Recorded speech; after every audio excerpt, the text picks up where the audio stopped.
G'day Bulldogs fans, Bob Murphy here with assistant coach Stephen King for the round 6 match preview. How are you, Chill? Yeah, not too bad, Bob. Thanks for having me, mate. Yeah, good to have you here. Yep.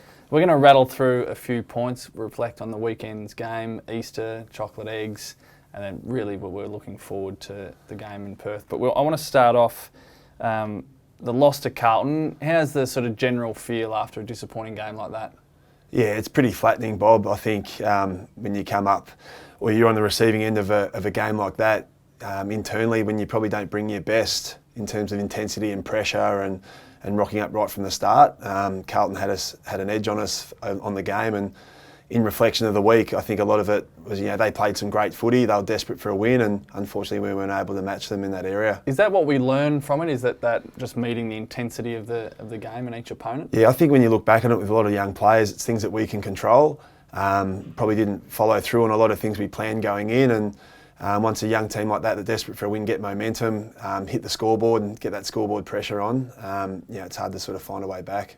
One of the positives, we get to introduce two debutants, Will Hayes and Lockie Young. How did you see their first forays into AFL footy? Yeah, I thought they both handled themselves really well.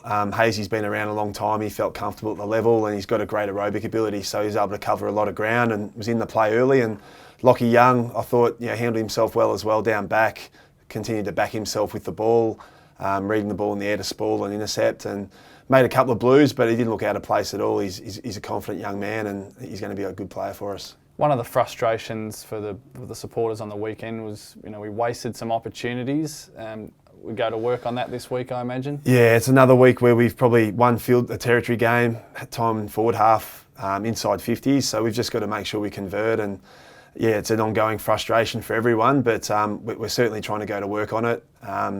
The forwards that get opportunities, a lot of the times if we miss, the opposition go down the other end and score, and they're 12-point plays. So they're doing work on it. Just got to make sure they stay relaxed and stick to routine.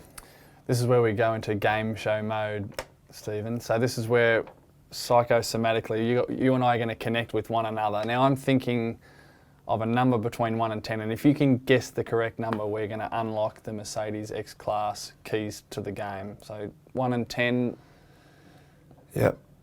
7. Oh my God. That's actually pretty freaky. So yeah, it was 7. So hang on to the Mercedes-Benz Thanks, mate. X-Class keys to the game.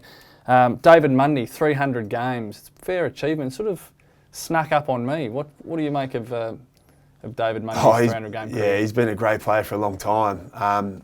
Probably found himself playing more forward, but then back in the midfield this year, but big-bodied mid and used the ball so well by foot. So him and Fife have been their mainstays this year in and around the centre square and in the midfield. So he sets up a lot of play for them, and in time and space, very dangerous. They've got some weaponry up forward, don't they? So they've got Taberner and Hogan as the talls. Yep. And they've got Walters and Matera as well as small players. They're formidable, aren't they? Yeah, Collier as well. So they've got the height and speed, and if they get their stoppage game, if that gets clicking for them, they certainly are pretty potent up forward. So they're going well at the moment. And what about the trip to WA? It's always a tough trip, no matter where the sides are on the ladder. We had a bad one there last year. How do you see that?